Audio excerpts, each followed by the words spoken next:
As cervejas artesanais estão conquistando cada vez mais fãs aqui em João Pessoa. Algumas delas já estão sendo produzidas em pequenas indústrias, outras até em casa mesmo. E com o mercado em crescimento, está dobrando o número de pessoas interessadas nessa produção. O Câmara Aberta desta semana fala sobre o consumo das cervejas artesanais. Aqui comigo especialistas no assunto, os cervejeiros Diego Almeida e Eduardo Dantas Farias. Sejam muito bem-vindos ao Câmara Aberta. Obrigado. É um prazer estar aqui participando. Que legal. Muito obrigado também. Agradeço a oportunidade de estar participando. Comecei o programa falando que está em alta, né? Que público é esse? Quem é que se interessa? Acho que é a primeira pergunta mesmo. Quem se interessa hoje aqui na nossa região? E aí eu posso até me estender até Recife mesmo. Quem é que se interessa pela cerveja artesanal? Na verdade, o interesse pela cerveja artesanal é pelo produto novo, né? Meu ponto de vista é que cada vez mais o consumidor ele procura um produto melhor, né? O paladar das pessoas vão apurando e assim ele consegue, ele vai em busca de uma nova experiência. Não só beber por beber, mas sim o que é que eu vou ter de experiência com aquele tipo de bebida. Então, por isso, eu acho que é o principal pilar do crescimento das cervejarias artesanais, o provocar experiências naquelas pessoas que estão provando. Legal. A sua cervejaria vem do interior daqui, né? Veio de lá para cá. Isso, não, assim, a gente somos daqui, né? Mas a gente hoje trabalha em parceria com a cervejaria do interior de Patos, né? Então a gente no caso, não somos caseiros, mas também não temos nossa estrutura. Somos o que é dito cervejaria cigana, né? Somos uma cervejaria cigana que terceiriza a nossa produção lá em Patos. Então são eu e mais 2 colegas que a gente começou fazendo em casa, nos fundos, né, de casa. Aí esse ano a gente decidiu dar um passo a mais e regularizar essa cerveja, né, legalizar. E então a gente terceirizou na indústria lá de Patos. Então, deixa eu aproveitar. De onde foi que surgiu a ideia assim? Você era um admirador, gosta de cerveja, e aí decidiu com um amigo que tinha uma visão empreendedora de montar um negócio? Isso. Ou são apaixonados por cerveja? Eu quero entender que boom é esse. Acho que a primeira coisa para você fazer esse negócio é gostar, né? Gostar da cerveja, que é fundamental. Eu sempre gostei de tomar cerveja e a gente... Aí comecei a apreciar também a cerveja artesanal e decidi fazer em casa. E assim, a paixão foi crescendo, a gente quis... Em casa mesmo, no caldeirão? No caldeirão em casa, nos fundos, na panela em casa. Como ele disse, tem 3 tipos de cervejaria, né, no caso. Normalmente, a cervejaria artesanal ela começa no caseiro, em querer fazer alguma coisa para os amigos, para a família, para uma data comemorativa como um aniversário, alguma coisa. Então ele começa a fazer em casa e quando começa a perceber um crescimento, uma procura por amigos de amigos começam a procurar aquela ali, gostar. Então normalmente os cervejeiros caseiros eles migram para um cigano, que seria exatamente isso que hoje eles são, que é a questão de pegar uma cervejaria, fechar uma parceria e produzir numa pequena indústria a sua marca. Então ele produz, recebe de volta o produto acabado e ele vende naquela região. Então, e tem um terceiro modelo, que é o modelo que monta a sua própria fábrica, produz o seu produto e aí está aberta as portas para fazer o de outros amigos, a marca de outras pessoas dentro da sua fábrica ou produzir a sua própria fábrica, a sua própria marca. Então, basicamente são esses 3 estilos de cervejaria artesanal que se começa a fazer. No meu caso, particularmente, a gente era apaixonado por cerveja, mas pensava que fazer cerveja era uma ciência de foguete, né? Uma coisa de outro mundo. Então a gente recebeu um convite de um amigo de viajar para o sul e conhecer um mercado que crescia a largos passos, como a gente fala lá, crescia consideravelmente. Então a gente, quando foi para lá, conheceu as fábricas, conheceu o pessoal que fazia cerveja, os donos de fábrica, abriram as portas para a gente conheceu 50 fábricas, voltamos encantados e descobrimos que fazer cerveja não era nenhum projeto da NASA, e sim uma receita, a grosso modo, que você faz a sua receita, igual a feijoada da vovó, né? Fazendo com amor, então a cerveja fica de fato muito especial, diferentemente de qualquer produto industrializado que existe no mercado. Então é muito mais por essa questão da experiência que eu quero passar para os nossos amigos, para o nosso consumidor, que é feito de onde saiu a ideia de começar a fazer, pelo menos no nosso aspecto, no nosso ponto. Agora, é um mercado desafiador, porque a gente tem as gigantes que dominam 91% do mercado. Eu não vou nem citar o nome delas aqui, mas a gente conhece quais são. Então, existe uma disputa aí? Vocês concorrem com essas grandes cervejarias ou a intenção não é essa? Particularmente, para a gente não nunca foi, até porque é uma disputa totalmente desleal em termos de capacidade de produção, de produto, de forma de produzir a cerveja, de objetivos distintos, né? Cada um tem seu papel, as grandes marcas têm um objetivo definido e as cervejarias artesanais, os caseiros, os ciganos, eles têm essa procura de fazer a cerveja muito mais por uma questão de experiência do que o produto em si. Então, não é concorrente, não é objetivo. Pelo menos pra gente nunca foi e com certeza não será, entendeu? Eu acho que sim. É outro, né? Uma coisa até interessante que as grandes marcas percebem também que o paladar está mudando, que eles até estão focando um pouco agora na qualidade da cerveja, coisa que antes não era explorada. Nunca foi, Nunca foi explorado para as grandes cervejarias, né? Hoje já lançam rótulos aí com, assim, divulgando uma cerveja de qualidade, com maturação por mais tempo, justamente para tentar abocanhar também esses consumidores, né? A própria comunicação delas hoje é direcionada para lúpulo, o que antes era direcionado para belas modelos e tal. Então hoje eles já estão direcionando para dizer, ó, meu produto é X, é assado. Então acho que são públicos distintos. Você falou a questão da cultura, né? A questão de como é encontrar de frente. O maior obstáculo que a gente teve quando a gente começou o nosso projeto foi a cultura. É eu chegar para um dono de bar que funciona há 20 anos, sempre vendendo aquele tipo de cerveja, e dizer, olha, minha cerveja é assim, minha cerveja leva rapadura, leva cacau, leva casca de laranja, leva semente de coentro. E o cara dizer, tá, quanto é? Eu disse, é X, a garrafa. Isso já é o valor principal. Então essa foi a principal barreira que eu encontrei enquanto fabricante, né? Convencer o ponto de venda que tem um público que busca esse produto, que busca isso, não só aquele tipo de público. Então, uma vez que quebrou essa barreira, hoje eu considero que o Nordeste como um todo ultrapassou já essa barreira, tem muito a crescer ainda, está muito no começo. Deixa eu só fazer a intervenção. Quem quebrou essa barreira, então? Foram os donos dos bares e restaurantes que decidiram arriscar e trazer a cerveja, a nova cerveja, ou vocês que insistiram, ou que viram que havia um público interessado? Eu me atrevo a dizer que foram os caseiros. Os caseiros que quebraram essa barreira, porque quando eu comecei a oferecer o produto, existia uma resistência muito grande. E a partir do momento que o dono do bar vê aquele, eu estou falando do bar, mas o tradicional, o dono do bar que já tem 10 anos de bar, 15 anos de bar, 20 anos, quando ele começou a ver que as cervejarias estavam ofertando o produto e estavam indo os caseiros naquele bar à procura de uma cerveja melhor, de uma cerveja com mais experiência, com mais aroma, com mais, enfim, com N fatores, eu acho que foi isso que quebrou a barreira. Não foi uma pessoa, não foi uma marca. Então isso aí eu acho que foi o principal fator de ultrapassar e hoje o pessoal começar a ver. Hoje você vê grandes restaurantes aqui em João Pessoa, em Recife, em Fortaleza, em Natal, que ainda atende, grandes restaurantes tradicionais buscando botar dentro do seu portfólio cartas de cervejas especiais. Então isso é um movimento que eu diria que não tem uma pessoa, não tem uma marca, tem sim um movimento como um todo que trouxe isso para frente. Legal. Tem um preço competitivo, né? Exatamente. Mas o preço, assim, para a gente que está começando agora, a gente vê essa barreira também ainda muito forte, a gente não conseguiu superar, até porque a gente está começando, está tentando identificar quais locais a gente vai chegar e realmente quando a gente oferece por um preço, é um preço mais elevado. Por quê, hein? Por que o preço é mais elevado? Deixa eu entender. Por N fatores.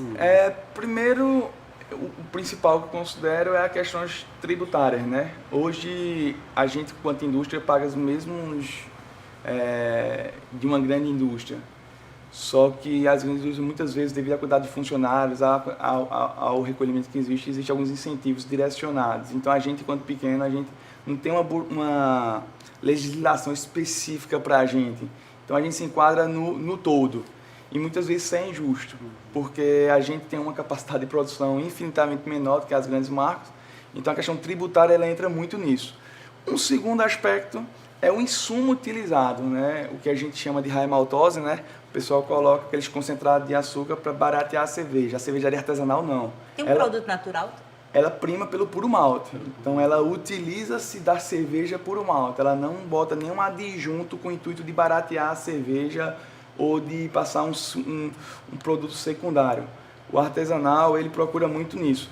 Ele até, algumas cervejas não são consideradas puro malte, mas não porque ele retirou o malte, mas porque ele adicionou, fora os 100% de malte, ele adicionou insumos para dar um resultado para aquela cerveja. Aí tem o Imperial Stout, que leva 100% puro malte, mais rapadura e cacau, mas não com o intuito de baratear, e sim no intuito de causar uma experiência diferente para o consumidor. E eu tenho uma curiosidade que é sobre o tempo de validade dessas cervejas. As clássicas, por exemplo, elas podem durar até mais de 1 ano. E as artesanais, me chamou muita atenção o fato de só ter um prazo de validade de até 3 meses no máximo. Isso, um dos fatores seria esses produtos, né? Esses aditivos que você... Isso depende, assim, né? No nosso caso, a gente faz lá com o nosso parceiro que ele não utiliza um processo que é chamado de pasteurização, exatamente, né? Que isso faz com que a validade aumente, porque enfim, ela filtra, ela mata as leveduras ali, então ela tem um prazo de validade maior. No nosso caso, não, a gente tem 3 meses realmente de validade, mas esse processo de pasteurização, quando ele não é bem feito, pode alterar a qualidade da cerveja, né? O grande desafio do cervejeiro é porque a gente, com as ferramentas que temos que fazer um produto de qualidade. Então, as grandes têm toda uma estrutura por trás, mas o que dá validade para a cerveja, muitas vezes é o controle microbiológico dela e nesse processo de pasteurização. Então, eu consigo produzir uma cerveja com 8 meses de validade, com 1 ano de validade artesanal. Só que, quanto mais eu pasteurizar ela, eu vou tirar o efeito de aroma, eu vou diminuir aqueles efeitos que eu planejei que você sentisse com nossa cerveja. Então, o ideal é você ter um controle ideal de pasteurização ou de filtro, enfim, um controle microbiológico muito exigente, muito detalhado para que ela tenha uma validade maior, sem de fato atingir sem mudar muito do que eu planejei inicialmente para a cerveja, entendeu? A gente tem uma IPA, que a nossa IPA, por exemplo, eu quero que você tenha um aroma de manga, de maracujá.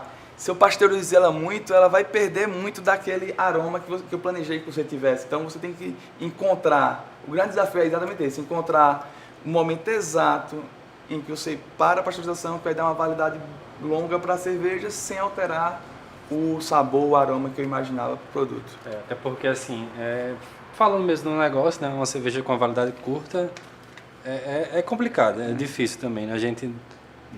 para escoar essa cerveja rapidamente, enfim, para ela sair, até porque ela às vezes fica muito tempo na prateleira ali, que ela é uma cerveja mais cara, então ela tem que ter uma validade um pouquinho mais alta, né? É verdade. A gente tem que encontrar esse equilíbrio aí, né, entre... Tá bom, eu vou fazer uma pausa agora, a gente volta no próximo bloco falando sobre a matéria-prima. O que preciso, que matéria-prima é essa necessária para produzir uma cerveja artesanal? A gente volta já.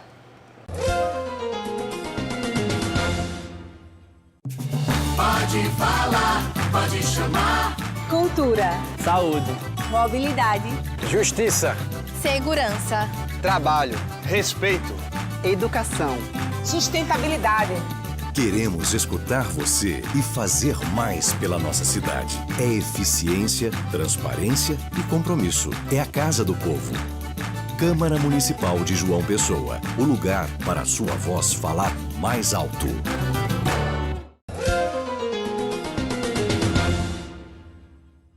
O Câmara Aberta está de volta hoje falando sobre o consumo de cerveja artesanal. Eu vou começar esse bloco chamando uma reportagem, porque eu fui conhecer como é que funciona a produção, o processo de produção dessa cerveja aqui em João Pessoa. A gente foi até uma indústria, uma pequena indústria, que ainda está dando aí seus primeiros passos. E a gente também visitou a casa de um produtor que fabrica a própria cerveja ali mesmo em casa. Vamos ver.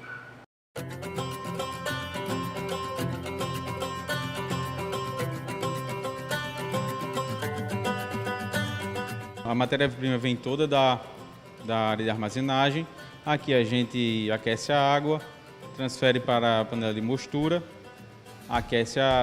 termina de aquecer a água, faz a adição de sais e tudo para fazer o controle da água bem melhor, adiciona o malte, faz uns picos de temperatura, faz o controle de densidade e de extração de amido do malte, tira o malte, bota para descarte para as empresas levarem, transfere ela para a panela de fervura, onde a gente também aumenta a temperatura, faz os picos de temperatura, mede a densidade, adiciona os lúpulos para dar aroma, sabor e depois faz a transferência para os fermentadores. E depois da fermentação, temos o invase, que ele pode ser feito em garrafas ou em barris.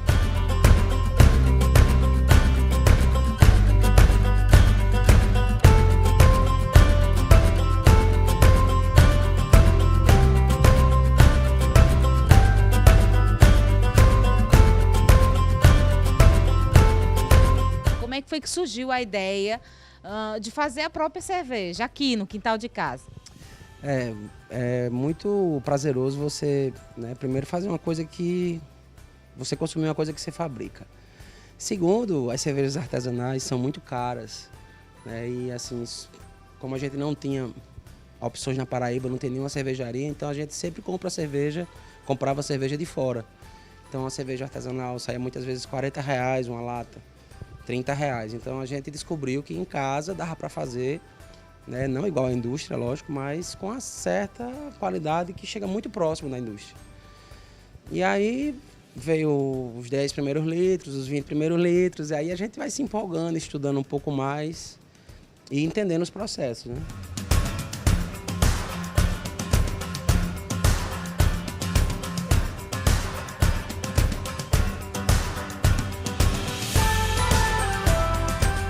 O que falta é o público provar. Depois que prova, a gente sempre fala, depois que prova, não volta mais para as cervejas industrializadas, quer ficar sempre nessas cervejas mais saborosas. E o mais importante, né? Você vai ter uma cerveja novinha, fresca, sempre ali para você tomar, né, perto da sua casa. Então, você não tem que comprar uma cerveja da Bélgica e esperar 3 meses ela chegar para você tomar ela. Muitas vezes ela chega até bem diferente do que os caras fazem lá.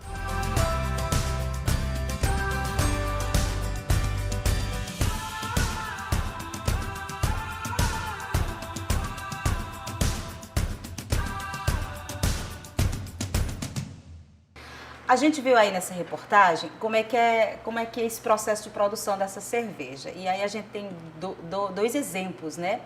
Uma indústria, uma pequena indústria que já está aí vendendo para esse mercado, e um produtor que faz a cerveja em casa, que recebe os amigos e que está aprimorando aí a sua produção.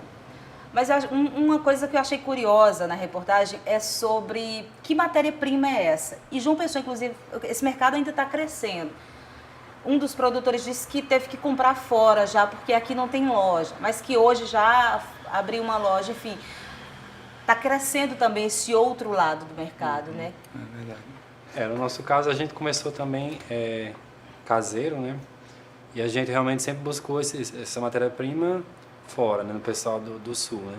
Que eles, no caso, importam dos países da Europa, né? Grande parte, tem alguns dos Estados Unidos, mas a maior parte dos insumos vem da Europa, né? Aí agora recentemente abriu também uma loja, né, que é um brew shop especializado em vender essas matérias-primas aqui em João Pessoa, mas assim a gente hoje ainda a gente compra fora ainda daqui. Por quê?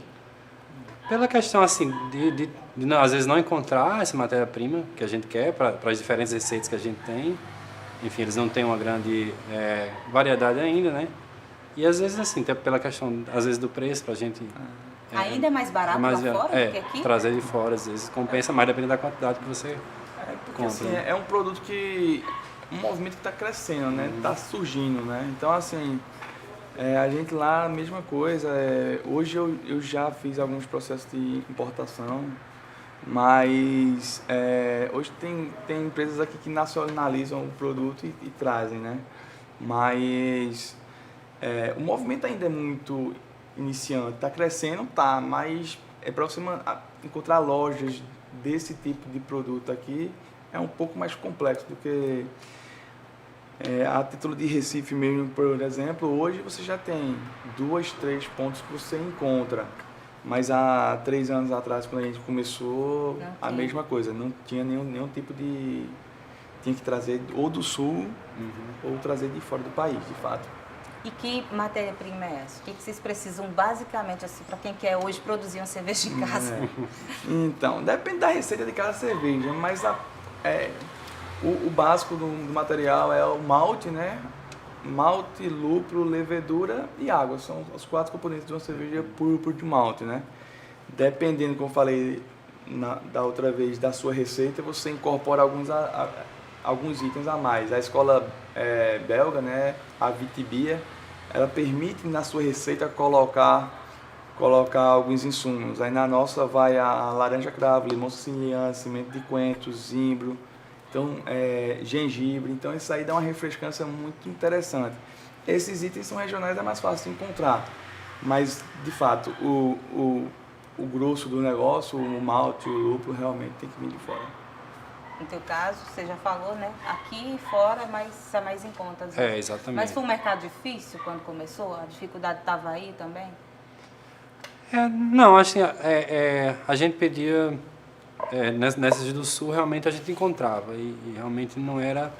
Assim, a gente tá talvez à espera, né? Você pede, demora um tempo para chegar, isso aí talvez atrapalhe. Se tivesse aqui seria até mais fácil, né? Às vezes a gente se dá conta que está faltando algum matéria-prima no meio do processo, ou enfim, às vezes o processo atrasa por conta que você tem que esperar chegar. Realmente tem esse lado também, né? Tem essa dificuldade mesmo. Essas cervejas, elas perdem a característica delas. Por exemplo, a cerveja, na verdade, quando você coloca elementos que dão sabores, por exemplo, você citou aí a rapadura, a casca de laranja, isso faz com que a cerveja perca um pouco essa característica dela, e aí de repente o preconceito esbarre aí no preconceito de quem não é um pouco resistente ainda, ou tem um paladar muito reduzido e aí não quer arriscar, experimentar uma cerveja que vem com tanta inovação? Então, depende do público que você está atingindo, né? Se olhar a população brasileira, 98% da população toma Pilsen. Foi direcionada a tomar o estilo Pilsen, o estilo lá, que é um estilo mais leve, mais fácil de beber. Já o nicho de mercado que a gente hoje atua e direciona, ele procura de fato experiências novas. Você tem cervejaria no sul, no sudeste, enfim, que tem um portfólio de mais de 30 estilos diferentes. Desses estilos tem todo tipo de coisa que você imaginar. Então isso aí é o que as pessoas procuram. O consumidor de cerveja artesanal, ele não é fiel a uma marca só, ele é fiel a um estilo, ele vai atrás daquela experiência de várias marcas. Então, meu ponto de vista é que esses itens, na verdade, é um atrativo a mais para que a pessoa olhe e diga, eu quero aquela cerveja por causa disso, quero ter aquela experiência. Por exemplo, tem uma cervejaria no Centro-Oeste, né, na região de Brasília, ali, que trabalha basicamente colocando os frutos do cerrado, né? Então tem essa Acho que vai depender então de cada região também, o mercado. É muito interessante isso, né? Utilizar o recurso que tem no local para fazer uma cerveja, né? Então... Eu gosto de linkar muito com o vinho, porque o vinho nacional, às vezes ele sofre um pouco contra o vinho internacional. O pessoal vem aqui e quer tomar um vinho de Portugal, um vinho da França, um vinho... A cerveja é diferente o movimento. A cerveja... Se alguém vem aqui, se eu vou no sul, fiz uma viagem agora, se eu fui para Portugal, eu queria tomar a cerveja de Portugal, porque é uma cerveja mais fresca, é uma cerveja com insumos daquela região. A gente tem uma cerveja envelhecida, Imperial Stout envelhecida em barril de Amburana, que é uma madeira nossa. Quando eu falei lá da nossa cerveja em Amburana, o pessoal disse, pô, eu quero provar essa aí, que não tem essa madeira aqui. O que eu tenho aqui é carvalho francês, carvalho americano, os tradicionais. Então, é uma probabilidade muito grande dessas pessoas saírem da França, saírem de Portugal para vir para o Brasil para provar aquela cerveja específica devido àqueles insumos regionais que não podem ser, enfim, encontrados em outras regiões. Teor alcoólico. Elas têm um teor mais... Não, aí varia, né? Realmente assim, por exemplo, eu vou dar o exemplo da que eu faço hoje, né? Eu tenho que é uma cerveja de trigo, que é já o teor conhecido, já o teor entre 5% aí das cervejas de massa aí, né? Mas chega aí, passa dos 10, né? Tem, dependendo do estilo, realmente tem cerveja que passa dos 10% de graduação. Eu tenho um portfólio de 4,5 a 9,8. Então eu conheço cervejarias, o pessoal tem a da Body Brown que tem mais de 20% de álcool, né? Então tem cervejas que tem até 20% de álcool. Então é isso, cerveja artesanal é isso, é experiência, é novidade, é vir atrás. É um ritmo de estilos que vem crescendo muito, tem várias escolas no mundo. Então tem a escola, como eu falei, a escola belga, né? Tem a escola americana, tem a escola inglesa. Então cada estilo desse proporciona uma experiência diferente. Então é bem nesse ponto. Legal. Para a gente encerrar, estou quase perto disso, uma pergunta que eu acho que é fundamental. Elas são mais saborosas? Com certeza. Com certeza. Com certeza. Uma vez que vocês são suspeitos. Uma vez que você experimenta, assim, você se apaixona. É importante lembrar que a gente fala isso muito para as pessoas que visitam lá a fábrica da gente. As pessoas que vão se propor a experimentar, a conhecer esse mundo, é importante saber qual estilo de cerveja ele está tomando. Por quê? Tem cervejas extremas e tem cervejas de entrada. Nem toda cervejaria artesanal, nem toda cervejaria ou cerveja, por ser artesanal, ela é forte, ela é pesada, ela é encorpada. Não. Se você pegar uma Lager, você pegar uma Czech Pilsen, pegar essas cervejas mais leves, são cervejas de entrada. Então você começa tomando essas, para depois ir subindo para uma Blonde Ale, para uma Golden, você vai subindo os estilos para uma Sour, para depois chegar no Imperial Stout, cervejas mais expressivas dentro da boca. Porque muito do que eu vejo hoje das pessoas que não suportam cervejas artesanais, quando você vai entender a história dela, ela tomou da primeira vez um Imperial Stout ou uma IPA, que é muito amarga. Então, ela tomou e cerveja artesanal é horrível. Depois você conversa, né, explica, dá uma cerveja Lager, dá uma Czech Pilsen para aquela pessoa, ela fala, isso é artesanal? Isso é artesanal. Puxa, é muito boa mesmo. Então... É bom você falar disso, porque eu acho que é aí que está a questão, o X da questão. A presença de um mestre cervejeiro, de um sommelier, nesses bares e restaurantes, né, que tem como cartão de visita o carro-chefe, a cerveja artesanal, acho que o papel é fundamental. Porque aí você esbarra muito, você pode assustar essas pessoas, isso, né? Como você mesmo falou. Então, mas assim, quais seriam as orientações? Eu não entendo nada de cerveja, mas aí eu quero experimentar uma cerveja artesanal e começar aos poucos. É procurar um especialista mesmo? Ajuda de um para indicar um... exemplos, quando você vai para casas que trabalham melhor esse tipo de produto, você vem aqui para o Recanto da Cevada, por exemplo, que tem pessoas que já conhecem do mercado e tem como explicar isso para o cliente, isso aí é um diferencial muito grande, porque você para uma casa que não está habituada a trabalhar com cerveja artesanal, e se você perguntar, muitas vezes acontece que o próprio garçom não conhece do produto e pode falar alguma coisa que não condiz com o produto.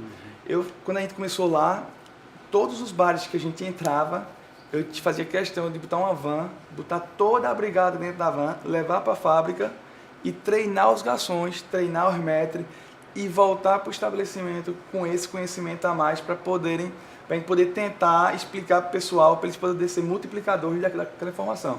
Eu acho que isso, você quer provar cerveja especial, tem que ir para lugares que, primeiramente, conheça do produto. Tem várias casas aqui em João Pessoa especializadas nisso já, começando o movimento, ou, de fato, para ter amigos que vão dar aquelas dicas.